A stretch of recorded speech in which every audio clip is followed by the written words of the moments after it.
오늘 배울 내용은요, 도교의 윤리에 대해서 한번 배워볼 것입니다. 수업에 본격적으로 들어가기 전에 우리가 저번 시간에 선생님이 아마 학습지를 나눠줬을 거예요. 학습지 있는 친구들은 한번 학습지 꺼내보시고요. 지금 학습지 없는 친구들은 EBS 온라인 클래스에 공지사항에 학습지 파일을 선생님이 올려놨을 거예요. 그거 한번 다운로드 받아가지고 같이 보면서 한번 수업 들어봅시다. 학습지 어떤 거 꺼내면 되냐면은 단원명 2단원 현대윤리 문제에 대한 접근 이렇게 써져 있는 학습지가 있을 거예요. 그거 꺼내서 이 페이지로 한번 넘겨봅시다. 그래서 이 페이지로 넘겨보면은 3번 도교의 윤리 나와 있죠. 그래서 도교에 대해서 처음 듣거나 도교에 대해서 아무런 지식도 없는 친구들이 있는 것 같아서 도교에 대해서 아주 기본적인 내용, 우리가 도교에 대해서 꼭 알아야 할 내용에 대해서 한번 알아봅시다. 도교 같은 경우에는 어느 나라에서 나타난 철학 종교냐면은 중국에서 나타난 철학이에요. 그리고 이 도교라는 철학을 가장 먼저 만든 사람이 노자라는 사람이 있고요. 우리 노자 하면은 노자의 거의 비슷한 시기? 노자가 더 빨리 태어나서 더 빨리 활동을 벌이긴 했지만 노자랑 비슷한 시기에 활동했던 사람이 유교의 공자라는 분이 있죠. 이분과 비슷한 시기에 활동했지만 노자가 훨씬 더 오랫동안 활동하기도 하고 훨씬 더 빨리 활동하기도 했어요. 그래서 노자라는 사상가가 도교라는 걸 맨 처음에 만들었고요. 이 노자의 도교 사상을 좀 더 발전시키고 심화시켰던 사람이 장자라는 사람이 있어요. 그래서 노자랑 장자에 대해서 철학을 우리가 배우면은 도교에 대해서 거의 다 배웠다고 볼 수 있습니다. 그리고 도교에 대해서 아주 생소한 친구가 있을 것 같아요. 그래서 도교하면 어떠한 이미지를 우리가 떠올리면 되냐면은 신선이라는 단어를 들어봤을 것 같아요. 여러분들이 아마 국어 시간에 들어봤을 것 같기도 하고 아니면 역사 시간에도 들었으려나? 그건 모르겠는데 아마 국어 시간에 많이 들었을 것 같아요. 신선하면 우리가 어떤 이미지가 떠오르나요? 선생님이 한번 구글에 어디 있을까요? 구글에 신선에 대한 이미지를 한번 검색해봤어요. 신선에 대한 이미지 보면은 자연 속에 이런 식으로 이거 펜을 써야겠다. 잠시만요. 네, 됐다. 신선하면은 이런 식으로 자연 속에서 이런 식으로 노는 사람. 그러니까 뭐 하얗게 수염을 길게 기른 다음에 산속 깊은 곳에서 막 자연과 함께 벗을 삼아가지고 자연 속에서 자유롭게 노는 사람, 이런 사람을 우리가 신선이라는데, 이 신선이라는 개념이 도교에서 만들어진 개념이에요. 이런 식으로 도교 철학 같은 경우에는 우리 현세, 그러니까 뭐랄까, 우리가 살고 있는 이런 지금 정치에 참여를 하거나 아니면 내가 성공하기 위해서 나라의 정부에 들어가가지고 열심히 그 관리하면서 열심히 이렇게 일을 하면서 임금에 대해서 충성을 다하고 이런 삶이 성공한 삶이라 볼 수 있는데, 도교 같은 경우에는 달라요. 이런 식으로 나라에 이렇게 관심을 가지기보다는 이런 산속이라던가 아니면 이런 자연 속에서 자유롭게 이렇게 노는 삶? 이런 노는 삶이 굉장히 이상적인 삶이라고 보거든요. 그래서 이런 도교에 대해서 한번 우리가 자세하게 한번 배워봅시다. 다시 학습지로 돌아갈게요. 도교에 대해서 맨 처음에 알아야 할 개념은 도라는 개념을 가장 먼저 이해를 해야 돼요. 우리가 일반 도교의 세계관 보면은 도가 나와 있죠. 그래서 도란 뭐냐? 우주의 근원이며 만물의 변화 법칙, 이런 걸 우리가 도라고 한다, 이렇게 나와 있죠. 그래서 노자 같은 경우에는 지금 우리가 살고 있는 이 세상, 아니면 우리가 살고 있는 이 우주가 어떻게 하다가 탄생됐고 어떤 방식으로 우리가 세상을 바라보면요, 이렇게 계절이 자연스럽게 바뀌죠. 봄이 왔다가 여름이 왔다가 그 다음에 무르익어가지고 점점 낙엽이 떨어지는 가을, 가을이 왔다가 이제 완전히 자연의 이런 나무라던가 꽃이 다시는 추운 계절 겨울이 왔다가 다시 겨울이 봄으로 돌아오죠. 이런 식으로 자연이 순환하는 책이라던가 인간을 볼게요. 어느 날 여러분들이 이 세상에 아이로 태어났어요. 아이로 태어나가지고 점점점 성장해가지고 어른이 된 다음에 어른이 되면 여기서 성장이 멈추는 게 아니라 점점 늙은 노인이 돼가지고 뭐 그 전에 아이도 낳고 그렇긴 하죠.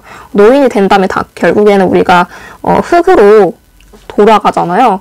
흙으로 돌아가서 끝나는 게 아니라 우리가 죽기 전에 보통 옛날 사람들은 대부분 다 자식을 낳았어요.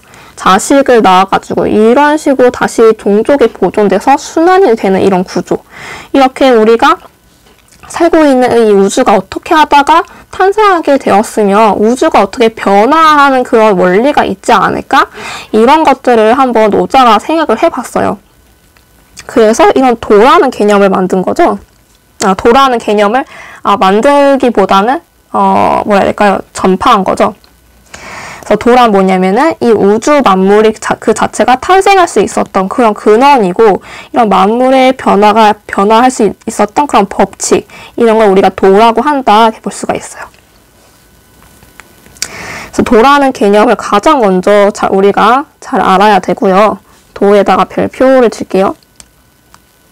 다 주면 안 될 것 같아서 다시 살리고 도의 별표. 도라는 개념은 우리 반드시 이해를 해야 돼요. 그냥 간단하게 도란, 우주가 탄생할 수 있었던 근원이고 이런 우주라던가 아니면 사물, 자연, 인간 이런 애들이 변화할 수 있었던 원리 아니면 법칙 이런 걸 도라한다. 그래서 우리가 도의 성격을 알아볼 건데 여기 화살표 옆에다가 성격을 봅시다. 도는 어떤 성격을 가지고 있냐면 무의자연이라는 성격을 가지고 있어요.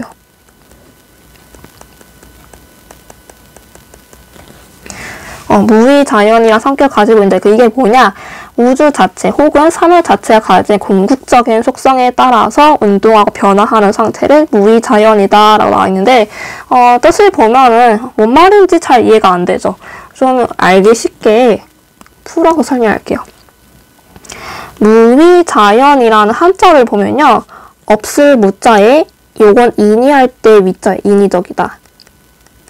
인이할 때 위자에 이거는 스스로 자자. 스스로 자자에 그러려니 자죠. 이거는 스스로 그러하다. 그래서 이 뜻을 가지고 있는데 풀어서 뭔 말이냐. 무의자연이란 이 위자가 아까 말했죠. 인이란 뜻이라고. 인의가 없다. 인의가 없다. 이게 무슨 말이냐? 목적이라던가 의지라던가 이런 게 없다는 거예요. 그러니까 우리가 삶을 살아가면서 우리가 보통 목적이라던가 목표의식이라던가 아니면 뭔가 어떤 행동을 하려는 그런 의지를 가지고 있잖아요. 그런데 무의 같은 경우에는 우리가 굳이 뭔가 하려고 막 목적을 가지거나 의지를 가질 필요가 없다는 거예요. 그런 뜻이고요. 뒤에 자연 같은 경우에는 스스로 그러하다라는 뜻이에요. 아까 말했듯이. 그러니까 무의자연이란 뭐냐? 빨간색으로 쓸게요. 무의자연이란 뭐라 할 수 있을까? 어떤 것에 다른 것에 글씨가 별로 안 예뻐서 지울게요. 다른 어떠한 것에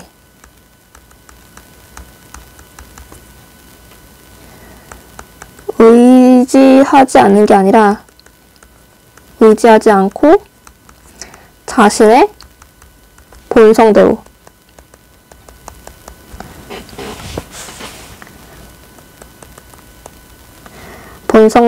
하는 거. 아이고, 이런 걸 우리가 무의자연이라고 해요. 그러니까 도교 같은 경우에는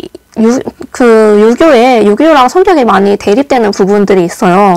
그래서 도교 같은 경우에는 굳이 내가 다른 사람의 틀이라던가 다른 사람의 어떤 성공 기준이라던가 이런 거에 굳이 맞출 필요는 없고 그냥 내 스스로 그냥 나의 본성대로 아니면 내가 하고 싶은 대로 그냥 자연스럽게 행동하는 걸 굉장히 많이 추구합니다. 그런 느낌을 가지고 있다. 이런 식으로 이해를 하시면 되고요. 이 무의자연이라는 단어도 반드시 외워야 할 개념이에요. 그래서 밑줄 칠게요. 무의자연. 반드시 알아야 된다. 그래서 밑에 보면은 도는 무의자연이라는 성격을 가지고 있기 때문에 귀천이라던가 선악이라던가 미추, 시비 등을 차별하지 않는다 나와 있죠. 차별하지 않는다, 분별하지 않는다. 이런 개념들이 도교에서는 많이 나타나요. 볼게요. 우리가 지금 살고 있는 이 우주라던가 이 세계는요, 도라는 것에서부터 나온 거죠.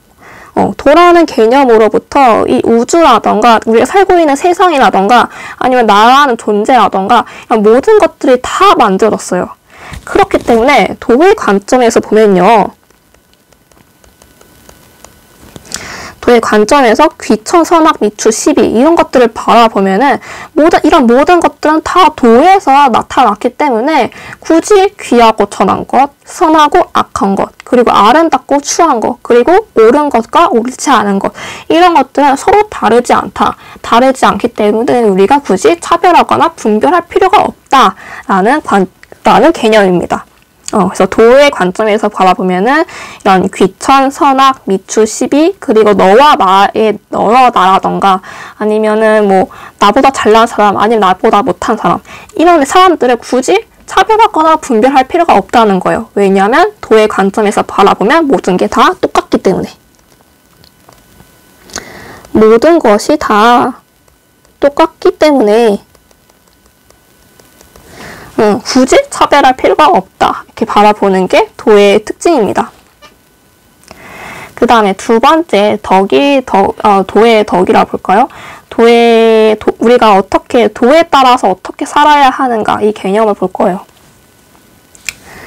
그래서 도교에서 덕 같은 경우에는요, 덕이라는 개념을요, 명확하게 이거를 설명하기가 어려워요. 덕이란 알 필요가 있을까요? 하여튼 알 필요가 있을까 싶은데 그냥 우리 인간이라던가 내가 어떻게 해서 도에 따라서 어떻게 살아갈까 이렇게 쓸게요.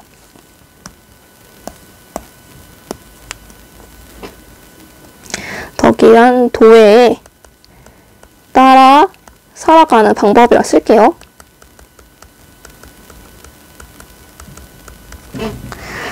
이렇게, 그래서 우리가 도에 따라서 어떻게 살아가냐. 그래서 노자랑 당자는요, 상덕이랑 하덕 이렇게 나눕니다. 상덕은 덕 중에서 가장 위에 그냥 높은 덕이고, 하덕 같은 경우에 덕 중에서 좀 하찮게 살아가는 삶이에요. 예. 그래서 우리는 어떻게 좋은 삶을 살아야 되냐? 무의자연에 따라 살아야 한다는 거죠. 우리 인간은 무의자연에 따라 살아가야 합니다. 굳이 남들이 정한 틀이라던가 남들이 정한 이런 인위적인 기준에 맞춰서 사는 것이 아니라 그냥 자연스러운 나의 본성대로 살아가는 게 도교에서는 이렇게 살아야 된다고 주장하는 거예요. 무의자연에 따라가는 삶들은 구체적으로 어떤 거냐? 교과서를 보거나 아니면은 여러분들이 도교 문제를 풀다 보면은 이런 표현들이 많이 나올 거예요. 무용지용이라던가 아니면 상선약수 아니면 약한 것이 강한 것을 이긴다.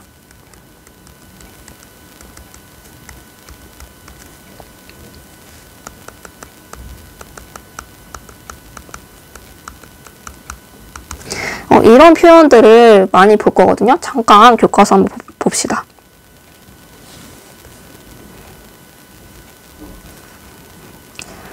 교과서 몇 쪽을 비냐면은 25페이지 펼칠까요?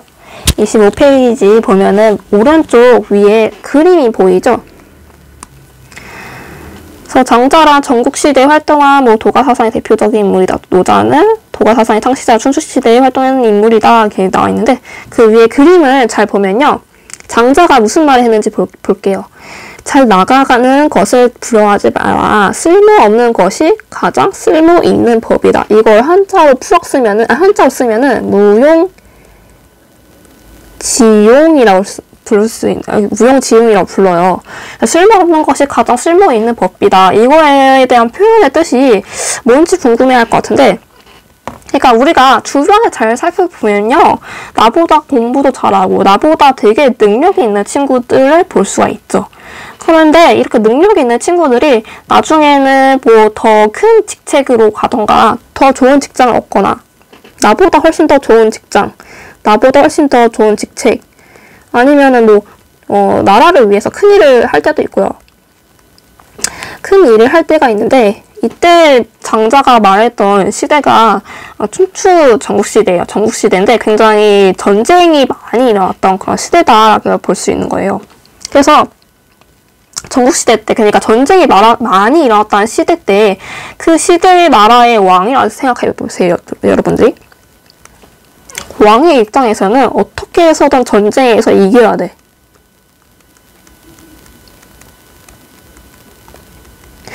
전쟁에서 이기려면 어떤 사람을 뽑아야겠어요? 어떤 사람을 관리로 채용해야겠어? 당연히 능력이 좋은 사람을 채용하겠죠.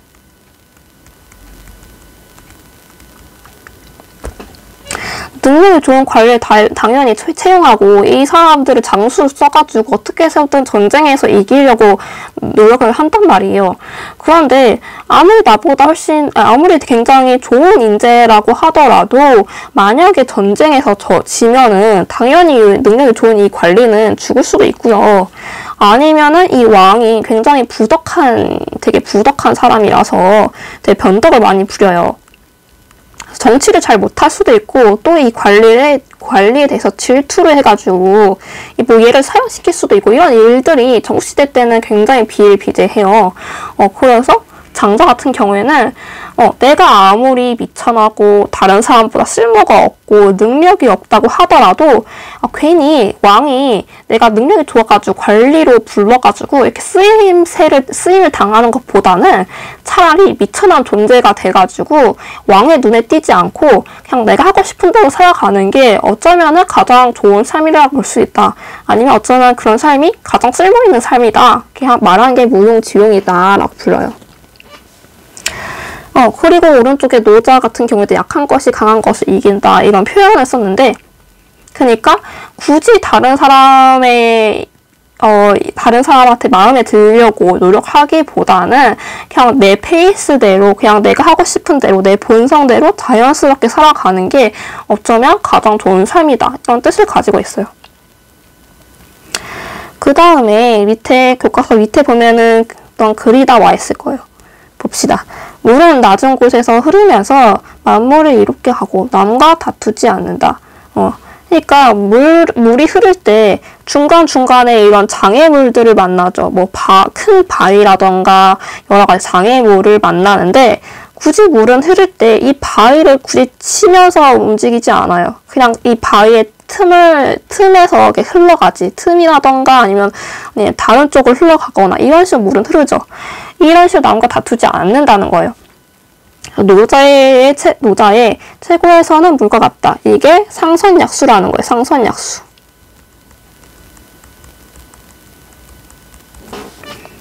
상선약수라는 가르침, 독일 사상의 핵심을 말해준다 라인데, 마치 물처럼 우리도 어떻게 살아야 하냐면은 남과 굳이 다툴 필요도 없고 그냥 남보다 더 높은 권력을 탐내기보다는 그냥 낮은 직책이라던가 내가 굉장히 쓸모없는 이런 백수 같은 삶을 산다고 하더라도 굳이 그렇게 치열하게 살 필요 없고 그냥 너의 페이스대로 살아라. 그냥 편안하게 너의 자연스러운 본성에 따라 살아가라. 이런 뜻을 가진 게 상선약수입니다. 다시 학습지로 돌아갈게요. 이런 삶이 상덕이라고 볼 수 있고, 하덕, 그러니까 이 하덕 같은 경우에 도에 따라 살아가는 모습은 아니에요. 되게 미천한 삶인 거죠, 도교의 입장에서. 하덕은 어떤 것들이 있는지 봅시다. 하덕에는 인위적인 제도, 주범, 지식, 언어 등과 같은 것에 따라 살아간.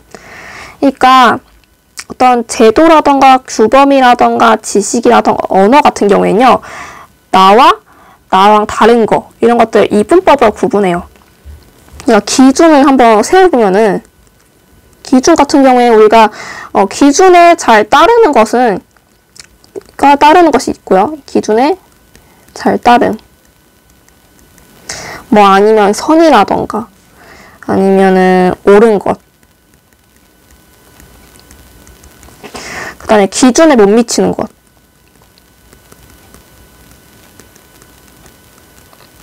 뭐 악이라던가 옳지 않음이라던가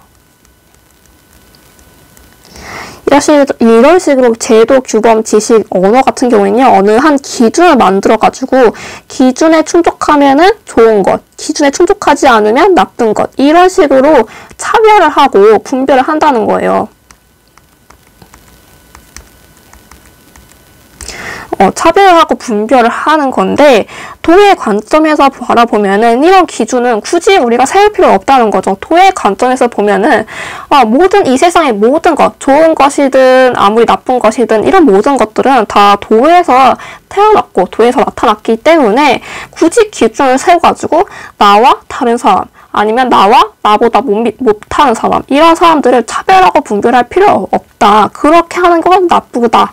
그렇게 살면은 사회가 혼란스럽다. 그렇게 말하는 거예요. 주장하는 거다. 그 다음에 세 번째, 도교에서는 우리가 도에 따라 살아가기 위해 어떻게 수양해야 하는가? 수양 방법을 볼게요. 보면은 굉장히 어려워 보이는 글자가 나와있죠. 한자가. 이게 심재라는 거예요. 심재. 이 맞춤법 틀리면 안 됩니다. 이 제자가 잠시만요. 네. 이 제자가 아이자죠. 어이자 쓰면 틀린다. 이렇게 쓰면 틀린다. 반드시 틀린다. 반드시 맞춤법을 꼭 맞춰서 써주세요. 심재. 심재란 마음을 가지런히 한다 나와있죠. 그러니까 이 세상에는 모든 것을 정상, 비정상, 선, 악 이런 식으로 기준을 나눠가지고 차별을 한단 말이에요.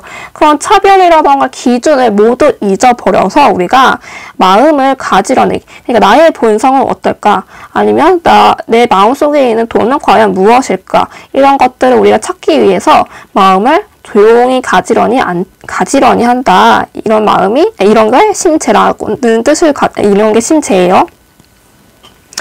그래 두 번째 뭐가 있는지 봅시다. 두 번째는 좌망이라고 써요. 좌망. 좌망은 무엇이냐? 조용히 앉아서 시비분별을 잊어야 한다. 그러니까 우리가 가만히 그냥 조용히 명상하듯이 앉아가지고 우리가 살고 있는 세상은 어떠한 시비라던가 분별이라던가 기준이라던가 정상과 비정상 이런 기준들이 있는데 이런 것들을 잊어서 도의 관점에서 세상을 바라봐야 한다. 자연스럽게 나의 본성대로 살아야 한다. 이런 뜻을 가진 게 좌망입니다. 그러니까 반드시 도교의 수양 방법 하면은 심재, 좌망 이거는 잊지 말아주세요. 그 다음 장 넘겨봅시다. 그 다음 장은 우리가 또 어떻게 살아야 하는가 수양 방법 세 번째죠. 보면은 소요유라는 단어 개념이 나와 있어요. 소요유는 뭐냐? 도덕적 가치라던가 아니면 사회 제도에 얽매이지 않고 바라는 것 없이 논일듯이 그냥 신선 살듯이 자유롭게 살아가는 거. 어떤 기준이라던가 차별이라던가 분별이라던가 이런 것들은 모두 잊어버리고 그냥 우리 자연에서 볼 수 있는 이런 자연에서 볼 수 없죠. 신선이란 존재는 그냥 신선이란 의미를 생각하면서 그냥 자연스럽게 자연 속에서 그냥 자유롭게 살아가는 거 이런 걸 우리가 소유라고 불러요. 자유롭게 살아간다. 이게 포인트가 있는 거예요. 자유롭게 살아간다에. 그리고 도교에서 주장하는 이상적인 인간상을 봅시다. 이상적인 인간상 어떤 사람들이 있냐면은 지인이라던가 진인이라던가 신인 이런 것들이 도교에서 말하는 이상적인 인간상이에요. 그래서 이런 사람들은 어떤 사람인지 봅시다. 지인, 진인, 신인은 마음을 비우고 절대적 존재인 도를 몸으로 체득하는 거죠. 몸으로 체득하여 만물과 나 사이에 구별이 없어지고 하나가 되는 경지에 이르는 삶. 그러니까 모든 만물과 다른 사람과 나는 도에서 나타난 거기 때문에 도에 따라서 태어났고 도에 따라서 내가 나의 모습이 계속해서 변하고 도에 따라서 나는 언젠가는 죽는 존재란 말이에요. 그렇기 때문에 도의 관점에서 보면은 모든 만물은 나와 다 똑같습니다. 그래서 이 표현을 한자로 어떻게 표현하냐면 만물과 나 사이에 구별이 없어지고 하나가 되는 경지, 이거를 우리가 물아일체라고 부르거든요. 물아일체에 이른 사람, 아니면 만물을 평등하게 바라봄, 만물을 평등하게 바라본다, 이 표현을 한자로 말하면 제물이라고 봐요. 그러니까 모든 만물을 가지런하게 똑같이 뭐랄까요, 정렬한다, 이런 뜻을 가지고 있는 제물이, 그러니까 쉽게 말해서 평등하게 바라본다는 거겠죠. 나와 다른 사물은 똑같은 것이고 도의 관점에서 바라보면 똑같은 거기 때문에 물아일체의 이런 경지에 이른 사람, 아니면은 만물을 평등하게 바라보는 그런 사람, 이런 사람들을 지인, 진인, 신인이라고 부릅니다. 이런 사람들 목표로 해가지고 우리가 수양을 하는 거죠. 그 다음에 네 번째 동양윤리의 의의를 봅시다. 첫 번째, 가족 해체 문제의 해결 방안을 제시한다. 그러니까 오늘날 현대사회 같은 경우에는 가족이 뿔뿔이 잘 흩어지죠. 옛날처럼 대가족을 이뤄서 사는 게 아니라 뭐 직장이라는 이유만으로, 아니면 학업을 위해서, 아니면 결혼이라던가 이런 여러 가지 이유로 가족끼리 뿔뿔이 흩어지기도 하고, 또 가족끼리 싸우면요 연애 끊는 경우가 굉장히 비일비재하죠.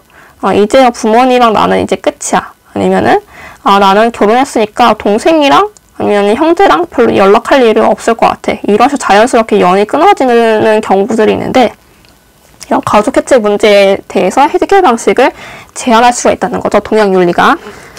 그래서 유교는 어떤 방식으로 우리한테 해결 방안을 제시하냐면은, 부모는 자녀 교육을 위해 애쓰고 자녀는 부모에게 효도해야 한다. 그러니까 유교에서는 부모는 자식한테 사랑을 주죠. 이걸 자애라 하는데, 사랑을 주고 또 자식을 부모한테 효도를 한단 말이에요. 이런 식으로 가족 간의 이런 사랑을 통해서 가족 해체 문제를 해결할 수 있다는 거예요. 그다음에 두 번째 봅시다. 현대사회의 욕망의 충족을 위한 과도한 경쟁이 이루어진다. 그러니까 우리가 다른 사람보다 더 좋은, 더 아니면 성공적이고 더 부자를 살기 위해서 엄청나게 많은 피 터지게 경쟁을 한단 말이에요. 뭐 대학 갈 때도 엄청나게 경쟁하기도 하고, 또 내가 나중에 취업할 때도 내가 대기업에 꼭 취업하겠어, 아니면 나는 성공한 삶을 살 거야, 이런 식으로 굉장히 과도한 경쟁을 하게 되는데, 물론 경쟁 덕분에 우리 사회가 많이 발전하기도 해요. 그런데 경쟁에서 진 사람들, 경쟁에서 패배자들은 어떻게 살아야 하냐는 거죠. 그래서 우리는 과도한 경쟁을 추구하기보다는 그냥 그래서 욕망을 충족하는 방향이 아니라 나의 욕망을 굳이 내가 엄청나게 많은 욕망을 가지고 있는데 이런 모든 욕망을 다 충족하기보다는 그것을 조절하는데 초점을 맞춰야 한다는 가르침을 준다. 유교도 그렇고 불교도 그렇고 도교 같은 경우도 그렇고, 도교 같은 경우에 인간의 모든 욕구라든가 욕망을 다 충족시키기보다는 그냥 자연 속에서 인간의 이런 소박한 삶을 산다던가 자연스러운 삶을 산다던가 이런 것들을 추구하기 때문에 욕망을 조절하는데 굉장히 큰 도움을 준다는 거죠. 네, 세 번째 봅시다. 생명 존중, 자연과의 조화를 강조한다. 그래서 불교 같은 경우에는 나와 자연, 나와 모든 존재는 어떤 인연의 고리가 있기 때문에 다 나랑 관련이 있어요. 연결되어 있고. 그렇기 때문에 생명을 죽여서는 안 된다는 불살생이라던가, 그리고 나의 마음의 명상을 통해서 나의 그 본성을 깨닫는다던가, 아니면 도교의 자연 친화적인 생활 방식, 신선 같은 경우에는 자연 속에서 자유롭게 놀린다고 했죠. 이런 자연 친화적인 삶의 방식이라던가 유교의 검소한 생활 방식, 그리고 유교, 불교, 도교의 유기체적 세계관, 이런 것들 덕분에 우리가 생명 존중이라던가 자연과의 조화를 강조한다는 걸 알 수 있다. 그래서 오늘 수업은 여기까지 하겠습니다.